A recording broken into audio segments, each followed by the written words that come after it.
Merci, cher maître. Alors, bonjour.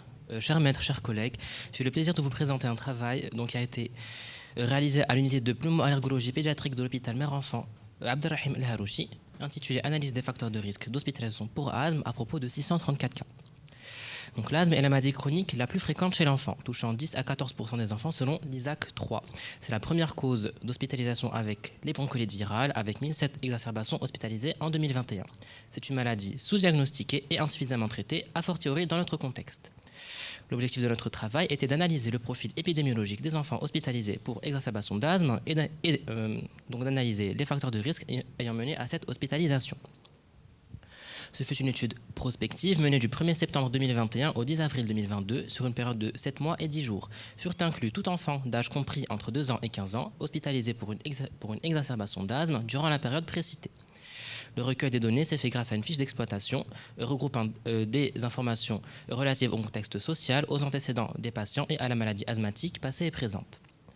634 patients ont été évalués durant cette étude. L'âge moyen était de 5 ans et 1 mois, avec des extrêmes entre 2 ans et 16 ans. Le niveau socio-économique était majoritairement bas à 61,5% des cas. Les 2 tiers des patients disposaient donc d'une couverture sociale. Quant à l'environnement, le tabagisme passif prédominait avec 38% des patients touchés. L'exacerbation était modérée dans 80% des cas et 38,9% des patients étaient connus asthmatiques versus 56,7% des exacerbations qui étaient inaugurales. Le délai moyen d'hospitalisation était de 2 jours avec des extrêmes allant jusqu'à 21 jours. La durée était de 2 jours en moyenne. Donc l'asthme sous-diagnostiqué concernait 2 tiers des patients interrogés et le délai entre le début de l'asthme et le début du suivi était en moyenne de 10 mois avec des extrêmes allant jusqu'à 9 ans. Chez les patients suivis, seulement 18,8% l'étaient régulièrement. Près de la moitié des patients rapportaient démarrer un traitement à domicile. Donc, il était mal conduit dans la majorité des cas, donc avec 75% des patients qui utilisaient des inhalateurs et 52% qui utilisaient une corticothérapie orale. 19% des patients seulement disposaient d'un plan de gestion à domicile. Donc l'asthme était majoritairement non contrôlé, donc chez 64% des patients. Chez les patients interrogés, le quart présentait un antécédent d'hospitalisation pouvant aller jusqu'à 8 fois.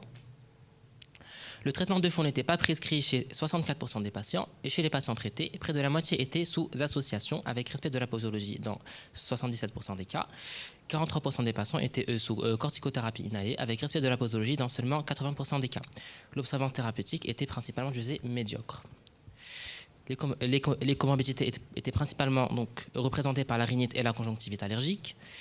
Et donc, au terme de l'étude, les facteurs de risque identifiés ont été le non-contrôle de l'asthme avec 64% des cas, l'asthme sous-diagnostiqué 60% des cas, le tabagisme passif dans 38% des cas, la mauvaise observance thérapeutique 31% des cas, un traitement de fond qui était non prescrit ou non acheté 17% des patients et un traitement insuffisant dans 7% des cas.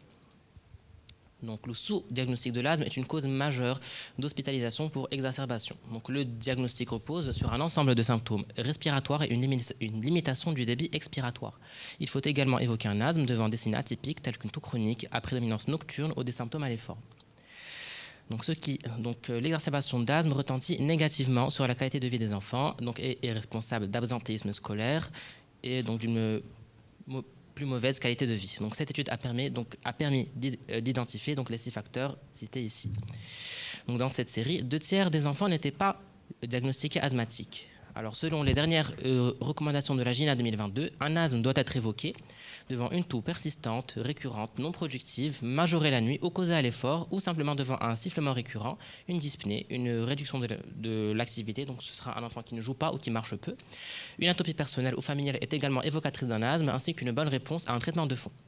Ce dernier est standardisé par palier selon les dernières recommandations de la GINA 2022. 17% des patients ne recevaient pas de traitement et 7% le recevaient de manière inadéquate.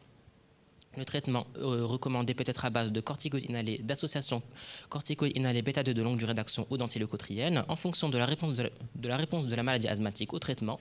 Donc un contrôle et une réévaluation constante est donc nécessaire pour adapter le traitement au patient et à sa maladie.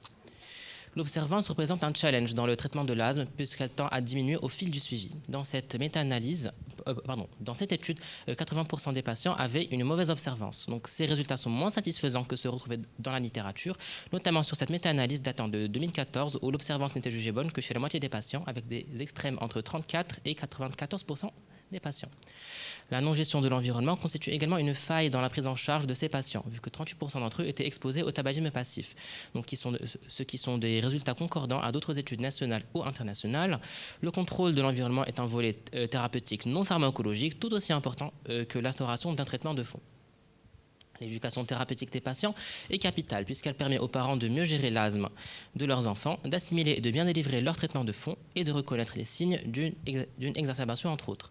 Donc un plan de gestion à domicile doit être délivré à tous parents pour faciliter la prise en charge de leurs enfants.